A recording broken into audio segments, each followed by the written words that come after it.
सभी को Ram Ram. Study addiction में सभी लोगों का हार्दिक स्वागत है। सारे लोग दीर्घायु हों, यशस्वी हों, मस्त रहो, गिलगिलाते रहो। देखो भाई, ऐसा है ना कि अगर आप किसी भी प्रतियोगी परीक्षा की तैयारी कर रहे हो और पॉलिटी से रिलेटेड कोई आज मैंने एक दो वीडियो पहले भी डाल दिया है, अगर आप सानिध्य में रहकर थोड़ी देर आप पढ़ाई करते हैं, मैं आश्वस्त कराता हूं कि इससे एक भी क्वेश्चन बाहर नहीं जाएगा। जैसे भाग एक पे हम लोग चर्चा करेंगे तो भाग एक के दो चीजें होंगी। नंबर एक, इसके जो आर्टिकल्स हैं 1, 2, 3, 4, इस पे हम एक चर्चा करेंगे और एक वीडियो जस्ट इसके बाद जो दूसरा आएगा वो राज्य पुनर्गठन आयोग का आएगा। राज्य पुनर्गठन आयोग भी पूरा इसी से जुड़ा हुआ है, यानी भारत की जब आज़ादी हुई तो किस तरीके से देसी रियासतों को भारत में मिलाया गया, जो अंग्रेज शासित क्षेत्र थे उनको भारत में मिलाया गया, उन सब चीज़ों को मिलाकर कैसे ABCD में बांटा गया, फिर 14 राज्य 6 केंद्र शासित प्रदेशों में बांटा गया, फिर 14 राज्य 6 से केंद्र शासित प्रदेशों से लेकर अगर देखा जाए वर्तमान के आज के परिप्रेक्ष्य में मैं बात करूं तो 28 राज्य और तुम्हारे 8 केंद्र शासित प्रदेश, ये जो पूरी की पूरी जनरी है ना, ये पूरा का पूरा जनरी हम लोग किस में पढ़ते हैं तो राज्य पुनर्गठन आयोग में पढ़ते हैं। तो एक वीडियो ये होगा कि हम भाग एक में बात करेंगे और दूसरा वीडियो ये होगा कि राज्य पुनर्गठन आयोग को हम बहुत डीप में पूरी तरीके से समझ लेंगे। और ये आप मान के चलिए कि आजकल के जितने भी पेपर बन रहे हैं ये भाग एक से रिलेटेड थोड़ा बहुत तो क्वेश्चन बनता ही बनता है, पर राज्य पुनर्गठन आयोग से एक क्वेश्चन आना तय ही है।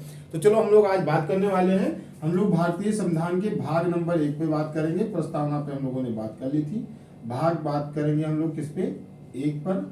और एक जो भाग 1 है वो आपको बात करता है भारत का, भारत संघ एवं उसके राज्य क्षेत्र। अब देखो, भारत संघ एवं उसके राज्य क्षेत्र, अगर आर्टिकल्स की बात करें तो अनुच्छेद 1 से लेकर 4 के बारे में हम चर्चा करेंगे। मोटा मोटा हम बता दें कि बहुत सारे लोग कहते हैं कि ये अनुच्छेद क्या होता है, अनुसूचियां क्या होती हैं, भाग क्या होते हैं। तो मैं आपको थोड़ा सा ही क्लियर करा दूं कि देखो, जो हमारे संविधान निर्माता थे उस पूरे देश के संचालन के लिए, चूंकि इतना विविधता, तो आप विश्व में चाहे जहां भी टहल लें, आपको जितनी विविधता भारत में, चाहे जातीय विविधता ले लो, चाहे जियोग्राफिकल विविधता ले लो, चाहे सॉइल विविधता ले लो, चाहे क्लॉथिंग डाइवर्सिटी ले लो, चाहे ईटिंग डाइवर्सिटी ले लो, हर तरीके जो कोई डाइवर्सिटी में अगर मैक्सिमम आपको कहीं दिखेगा तो भारत में दिखेगा। इतनी विविधताओं को एक सूत्र में बांधकर देश का संचालन किया जाए और जो देश लगातार लगभग 1500 साल की गुलामी झेला हो, इस देश का फिर से बिखराव ना हो पाए, इसके लिए हमारे संविधान निर्माताओं ने एक बहुत मोटा, बड़ा, लंबा, चौड़ा संविधान बनाया। यही विविधता ही एक कारण रहा कि हमारे देश का संविधान दुनिया का सबसे बृहत्तम संविधान है। और अंग्रेजों का भी छोड़ के जब जा रहे थे, उन्होंने कहा भारत मैक्सिमम 10 साल चलेगा, 10 साल के बाद भारत बिखर जाएगा, क्योंकि यहाँ इतनी विविधता है, इतनी विविधताओं को लेकर कोई भी देश एकजुट होकर चल ही नहीं सकता। पर भारत आज भी चल रहा है, विकास कर रहा है, इतनी विविधताओं को लेकर चल रहा है। इसका मतलब इस विविधताओं को समीकरण में, एक समीकरण में अगर कोई चीज पिरो कर रखी है तो एक ही चीज है, वो भारत का संविधान। तो उसको जितने बुद्धिजीवी लोग 389 मेंबर्स थे, उन्होंने जब बनाया ना, तो इसमें जो आर्टिकल्स, जितनी बातें रखी वो ऐसे मोटा मोटा जान लो कि 389 लोगों ने जो बनाया, उस मूल संविधान में 395 इन्होंने बातें की। इनकी सब बातें हो सकती हैं, जैसे मैंने तुमसे कहा कि पहली बात तो आज ड्रेस में आओगे, और इससे रिलेटेड हो सकता है कि ड्रेस में आओगे पर जूता काला होना चाहिए। एक आर्टिकल नंबर 1 का क्लॉज नंबर B भी हो सकता है, A भी हो सकता है। ये मान लो कि 395 बातें थी। अब मान लो कई सारी बातें, जैसे मैं तुम्हें बहुत सारे बर्तन दे दूं, 25 थाली दे दूं, 20 गिलास दे दूं और कहूं इसको सब साथ में करो, तो तुम क्या करोगे? जो बड़ी थाली है उसके नीचे सारी थाली करके रख दोगे, यानी सारी थाली एक सेट में कर दोगे, सारे गिलास एक सेट में कर दोगे, सारी कटोरियां एक सेट में कर दोगे। ऐसे संविधान में जो एक जैसी बातें मैच खाती हुई थी, उन सारी चीजों को एक एक सेट बना दिया गया, जिसको अनुसूचियां कही गई, जो मूल संविधान में कितनी थी? 8 थी, बाद में 12 हो गई। इस पे भी हम लोग डीप में चर्चा करेंगे। तो जो एक जैसी बातों का समीकरण रखा गया वो मूल संविधान में 8, बाद में वो 12 हुई, ये 448 से ऊपर भी हो गया। और मैं कहूँ चैप्टर्स कितने थे, तो चैप्टर्स मूल संविधान में 22 थे, जो अब अकॉर्डिंग टू नंबर कितने हो चुके हैं? 25 हो चुके हैं। तो हम लोग बात कर रहे हैं किस पे? आज चैप्टर नंबर 1, यानी कि तुम्हारे भाग नंबर 1 पर बात कर रहे हैं। और भाग नंबर 1 के आर्टिकल कहां से कहां तक इसकी बातें होंगी, तो आर्टिकल 1 से लेकर आर्टिकल 4 में हम लोग बातें करेंगे। और मैंने कहा इससे जुड़ा हुआ 2 प्रसंग है। एक तो भारत का जब विभाजन हुआ उस समय भारतीय क्षेत्र में जितने भी भौगोलिक स्थितियां आई और वहां से लेकर कैसे कैसे भारत का वर्तमान परिप्रेक्ष्य तक आएंगे, तो इसको हम पढ़ेंगे भारत के जो राज्य पुनर्गठन आयोग है उसमें पढ़ेंगे। अभी हम देख लें कि जो आर्टिकल 1 से लेकर 4 के बारे में किस संदर्भ में बातें की गई हैं। तो आर्टिकल जो 1 है बेटा, ये कहता है India that is Bharat it is a union of state. मतलब इंडिया दैट इज भारत, ये कहता है इंडिया जो कि भारत है, भारत है यह राज्यों का संघ है। इंडिया जो कि भारत है, इस पे बड़ा विवाद अभी चला था कि इंडिया कहें हम लोग कि भारत कहें। तो इंडिया हमको जितने विदेशी लोग हैं, जितने यूरोपियंस लोग हैं, जब ट्रेडर्स लोग हमारे यहाँ आए तो ये जो इंडस से लेकर इंडिया बना, तो ये इंडिया हम लोगों को दिया गया नाम है। यानी हमारा अगर ऐतिहासिक गौरव की बात करें तो इंडिया हमारा खुद का नाम नहीं है, इंडिया फॉरेन द्वारा दिया गया नाम है। और भारत का तो बहुत ऐतिहासिक परिप्रेक्ष्य रहा है। इवन आप ऋग्वेद में जाएं, सतवें उसके अनुमंडल में जाएं, तो आप सुदास और 10 जनों का युद्ध पढ़ेंगे, तो वहां जो सुदास था वो भी किस तुम्हारे, तो वो भरत कुल से बिलोंग करता था, वही भरत भारत हो गया। यानी कई भरत, वो भरत जो शेर के दांत गिना करते थे। तो भारत जो है ये इसका ऐतिहासिक नाम है। बहरहाल इस विवाद पे हम नहीं पढ़ेंगे। इंडिया बस जान लो, इंडिया हमें विदेशी द्वारा दिया गया नाम है और भारत हमारा एक ऐतिहासिक जुड़ा हुआ गौरव है और भारत जो हमारा है ऐतिहासिक नाम है। तो इंडिया जो कि भारत है या राज्यों का संघ है।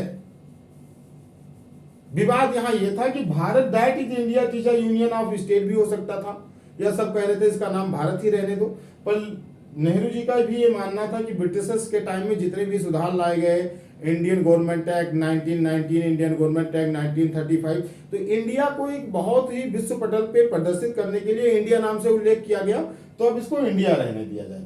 पर यहाँ के जितने भी भारतीय गौरव में, ऐतिहासिक गौरव में आस्था रखने वाले लोग हैं, उन लोगों का मानना था कि इंडिया हमारे गुलामी का प्रतीक है, इसलिए गुलामी के प्रतीक को हमें हटाना चाहिए, हमको अपना इंडिया नाम हटा के भारत रखना चाहिए। बहरहाल अब हम लोग आर्टिकल्स पे आते हैं। तो मैंने कहा पहला आर्टिकल कहता है इंडिया जो कि भारत है या राज्यों का संघ है, यानी कि भारत के लिए कहीं संघ शब्द का उल्लेख नहीं है। भारत के लिए हमेशा राज्यों का संघ, पूरे संविधान में राज्यों का संघ ही भारत है। इसके 2 संदर्भ हुए और यहां union of state, federal of state नहीं किया गया। मतलब इसका पहला प्रदेश तो यह है कि भारत किसी प्रकार के समझौते का परिणाम नहीं है। कहने का मतलब यह है, आप जिस अमेरिका को आज विश्व का सबसे सर्वशक्तिशाली देश समझते हो, ये अमेरिका की खोज 1492 में जब कोलंबस भाई साहब ने की, उसके बाद वहां की माया संस्कृति वाले लोग वहां पूरा झिंगलाला हुर्र वही रहते थे। अमेरिका के बारे में किसी को कोई जानकारी नहीं थी। और जब अमेरिका की खोज हो गई तो उस समय यूरोप में बहुत प्रकार के धर्म युद्ध से पीड़ित लोग चल रहे थे। यानी वहां जो ईसाई धर्म है वो प्रोटेस्टेंट कैथोलिक में बढ़ चुका था, विभिन्न प्रकार की जातियां हो रही थी। तो बहुत सारे लोग अपने अच्छे भविष्य को लेकर अलग अलग देशों के यूरोप से अमेरिका में माइग्रेट करने लगे, वहां जाके शिफ्ट होने लगे।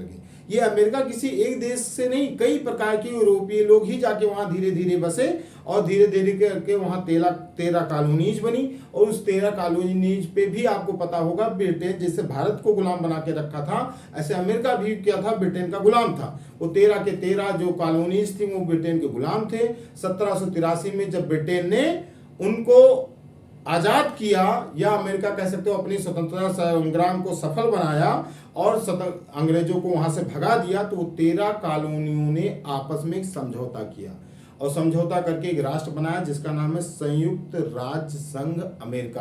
यानी 13 राज्य आपस में संयुक्त होकर एक राज्य जो है वो संघ का निर्माण कर रहे हैं। 13 राज्य संयुक्त होकर एक संघ का निर्माण कर रहे हैं जिसका नाम है संयुक्त राज्य संघ अमेरिका। भारत में ऐसा कोई नहीं है, भारत किसी प्रकार के राज्यों के समझौते का परिणाम नहीं है। ये बात कह रहा है कौन, आर्टिकल नंबर 1। दूसरा ये कह रहा है कि यहां किसी भी स्टेट को भारत से अलग होने की आजादी है ही नहीं। किसी भी प्रदेश में जब ये समझौते का परिणाम नहीं है तो उससे अलग भी नहीं हो सकता। तीसरी बात, भारत संघ नहीं, भारत राज्यों का संघ है। ये बात आपको बिल्कुल क्या होना चाहिए, याद होना चाहिए। अब हम आर्टिकल 2 पे बात कर लें तो आर्टिकल 2 बात करता है अगर कोई बाहरी भूभाग, बाहरी क्षेत्र का भारत में समायोजन करना हो तो उसका जो उल्लेख है वो आर्टिकल 2 में है। यानी कि बाहरी भूभाग या राज्य क्षेत्र का भारत में मिले। नहीं, मानो भी हम लोग आप लोगों को पता होगा पाकिस्तान वालों से बलूचिस्तान वाले बड़े परेशान चल रहे हैं। बलूचिस्तान वाले के ऊपर हम लोग अटैक कर दें और कहें बलूचिस्तान चलो हमसे मिल जाओ, तो हम बलूचिस्तान को ऐसे मुंह से कहने से थोड़ी मिल जाएगा, आपको कॉन्स्टिट्यूशनल प्रोसेस अपनाना पड़ेगा ना। तो किस कॉन्स्टिट्यूशनल प्रोसेस में इसका उल्लेख है कि अगर हम किसी बाहरी भूभाग को अर्जित करते हैं तो उससे जो किस आर्टिकल के तहत ये होगा, तो आर्टिकल 2 के तहत होगा। जैसे आप ले सकते हो कि जो सिक्किम था, यहाँ चोंग्याल राजा का शासन हुआ करता था। सिक्किम भारत का भूभाग नहीं था, सिक्किम को लॉर्ड डलहौजी ने कब्जा कर लिया था, ये अलग बात है, पर वो भारत का क्षेत्र नहीं था। अंग्रेजों ने तो सबको, नेपाल को भी हराया था, चाइना को भी अफीम युद्ध में हराया था। यानी बीआईसी कोई छोटी मोटी चीज नहीं थी। बीआईसी ने भारत पे उपनिवेश बनाने के साथ साथ उसने पूरे बर्मा को जीत रखा था, उसने तुम्हारे नेपाल को अमर सिंह थापा को डिफीट कर रखा था, उसने तुम्हारे अफगानिस्तान को डिफीट कर रहा था, तुम्हें चाइना को अफीम युद्ध में डिफीट कर रखा था, सिक्किम को मिला रखा था। तो एक बहुत सारे अपने पड़ोसी देशों को सबको उसने सेट कर रखा था। इसी तरीके से मैं कह रहा हूं कि जब सिक्किम था वो भारत का भूभाग नहीं था, पर जब भारत आजाद हुआ तो सोचा भाई हम छोटे से पिद्दे जैसे देश हैं, इतना छोटा देश, तो वहां की आवाम ने सोचा यहाँ वैसे भी मोनार्की सिस्टम है, राजतंत्र है, राजतंत्र में जनता जनार्दन होती नहीं है, वहां राजा ही सब कुछ होता है, all power estimated king or queen, that type system known as monarchy. तो वहां के आवाम ने सोचा कि हम भारत के साथ सेट हो जाएं, जिससे इस समय भौगोलिक परिस्थितियां जैसी बन रही हैं, कोई दूसरा देश आकर हमसे कब्जा न कर ले, भारत के साथ हमारा संबंध ठीक है, हम भारत के साथ मिलना चाहते हैं। तो वहां एक अमेंडमेंट किया गया, आपको पता होगा 35वां संविधान संशोधन 1974 के तहत सिक्किम को संबद्ध राज्य बना दिया गया। संबद्ध राज्य का मतलब राजा भी रहेंगे पर इनका फॉरेन पॉलिसी भारत तय करेगा कि आप इसके साथ दोस्ती करेंगे, याराना करेंगे, उनका डिफेंस भी कौन देखेगा, भारत देखेगा। पर आवाम को इतने में संतुष्टि नहीं हुई, आवाम कहा मुझे राजा के नियंत्रण में रहने नहीं, हमको भारत के साथ रहना है। इस तरीके से आप देखते हैं कि 36 अमेंडमेंट 1975 के तहत भारत को क्या कर दिया गया, तुम्हारी 36वां संविधान संशोधन 1975 के साथ 22वां राज्य बना दिया गया सिक्किम को भारत का। तो ये सब प्रोसेस किसके तहत हुआ, तो भारत, ये सारे प्रोसेस आर्टिकल 2 के तहत हुआ। आर्टिकल 3 ये कहता है कि भारत में जो विद्यमान राज्य हैं, जो भारत में राज्य हैं, उनके सीमांकन को लेकर कोई भी परिवर्तन करना हो, यानी कि 2 को क्या करना हो, सीमांकन में इंक्रीज करना हो, किसी का सीमा बढ़ाना हो, कोई राज्य है उसमें दूसरे राज्य की सीमा को ऐड करना हो, या कोई राज्य है उसकी सीमा को कम करना हो, या उसके नाम में परिवर्तन करना हो, या उसकी भौगोलिक परिस्थितियों में कोई भी परिवर्तन करना हो, तो भारत में इसका प्रावधान आर्टिकल 3 में है। जैसे आप न जाने कितने परिवर्तन आप देखें, शुरू में राज्य पुनर्गठन आयोग द्वारा 14 राज्य 6 केंद्र शासित प्रदेश बने, आज कितने हैं, 28 है। अभी आपने देखा कि 9 केंद्र शासित प्रदेश थे, पर दमन दीव दादरा नगर हवेली 26 जनवरी 2020 को मिला दिया गया। इसी तरीके से आप देखें कि 1 नवंबर को तुम्हारे मध्य प्रदेश से छत्तीसगढ़ अलग हो गया, यूपी से उत्तरांचल अलग हो गया, तुम्हारे बिहार से झारखंड अलग हो गया, तुम्हारे 2014 में आंध्र प्रदेश से तेलंगाना अलग हो गया। ऐसी प्रकार की भारत क्या है, तो मैं तुमको बता दूं, भारत विनाशकारी राज्यों का अविनाशी संघ है। नहीं, राज्य का जब चाहो तब विनाश कर सकते हो। विनाश मतलब उत्तर प्रदेश बहुत बड़ा लग रहा है, 13 जिला तोड़ के अलग कर दिया, उत्तरांचल निकल गया। अभी उत्तर प्रदेश का जब सेंट्रल गवर्नमेंट चाहे, अभी उत्तर प्रदेश को चाहे तो 4-5 राज्य, जितने राज्यों में चाहे डिवाइड कर दे। उत्तर प्रदेश का नाम चाहे संयुक्त प्रांत से जैसे उत्तर प्रदेश हुआ, उत्तर प्रदेश से नाम इसका चुकू पुकू रख दे। तो जो चाहे सेंट्रल गवर्नमेंट की पावर है। और इसका उल्लेख किधर है, तो इसका उल्लेख आर्टिकल 3 में है। आर्टिकल 4 जो कहता है वो ये कहता है कि आर्टिकल 2 और 3 का जो परिवर्तन होगा, इसकी प्रक्रिया आर्टिकल 4 के तहत अपनाई जाएगी। यानी कि जिसमें साफ साफ कह रहा है कि आर्टिकल 2, ये बात ध्यान रखो, आर्टिकल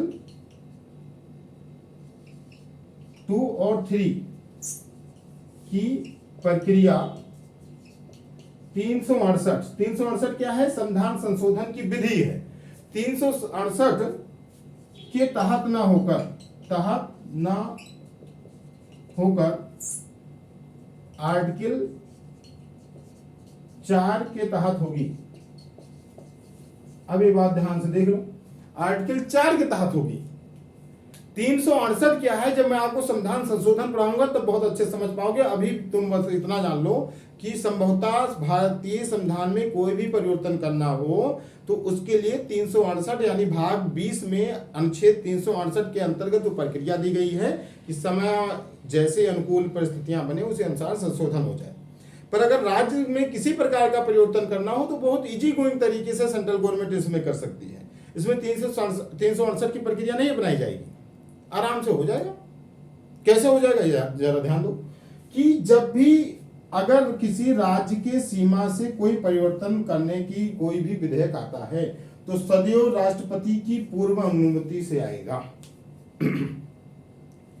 राष्ट्रपति के पूर्व अनुमति से आएगा और संसद के दोनों सदनों के साधारण बहुमत से अगर वो पास हो जाए तो बिल पास हो जाएगा।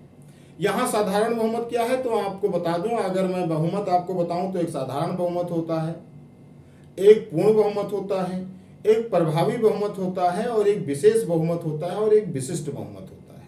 साधारण बहुमत का यहाँ तात्पर्य यह है कि उस दिन संसद के सत्र में जितने लोग आए हैं और जितने लोग वोटिंग में भाग ले रहे हैं उनका 50% +1। जैसे लोकसभा में मान लो 543 सीट है, उस दिन 400 लोग आए तो 400 का 50% कितना हुआ, 200 + 1। 201 लोग अगर कह दिए कि हाँ इस राज्य को बांट दो तो लोकसभा से पास हो गया। ऐसे राज्य में आपको पता है 245 में से मान लो 200 लोग आए तो 101 लोग अगर कह दे इसके विभाजन कर दो तो लोकसभा राज्यसभा से पास हो जाएगा। तो साधारण बहुमत से पास होने के बाद राष्ट्रपति इसको संदर्भित राज्य के विधानमंडल को भेजेगा। मतलब उत्तर प्रदेश का विभाजन होना है तो उत्तर प्रदेश के विधानमंडल में आएगा और यहाँ की विधानसभा विधान परिषद उसे या तो पास करेगी कि हाँ हमारा विभाजन कर दो तो भी विभाजन होगा, और अगर पास ना करे तो भी विभाजन होगा। ये बड़ी आश्चर्य की बात है, समझो। आएगा यहाँ, उसके लिए विधेयक पूरा प्रक्रिया अपनाई जाएगी। फिर राज्य की विधानमंडल की शक्ति यहाँ बहुत सीमित है, यानी जो सेंट्रल चाहेगा होगा वही फिर करेगा। ऐसा क्यों? ऐसा इसलिए करेगा कि तुम्हारा होने जा रहा है। ये वही कहानी हो गई जैसे लड़का कहे पापा हम जहर खाने जा रहे हैं तो पिता कहे भैया बच्चा जहर मत खाओ, कोटा में तैयारी करने गए हो, कोई बात नहीं सिलेक्शन न हुआ, मैं लुल्लू पुल्लू जहर मत खाओ। कहें पापा नहीं जहर तो पक्का खाएंगे, तो कहेंगे भाई फोन क्यों मिलाया, कहेंगे वो मजा आ रहा है। इसी तरीके की कहानी यहाँ भी है। तो ये आर्टिकल 1 से लेकर 4 तक हो गई। इसका जब दूसरा संदर्भ है बेटा वो पूरा राज्य पुनर्गठन आयोग में होगा। हम लोग इसके बाद वाले वीडियो में राज्य पुनर्गठन आयोग पे बात करेंगे। तब तक हंसते रहें, मुस्कुराते रहें। जय भारतम, जय श्री राम, वंदे मातरम।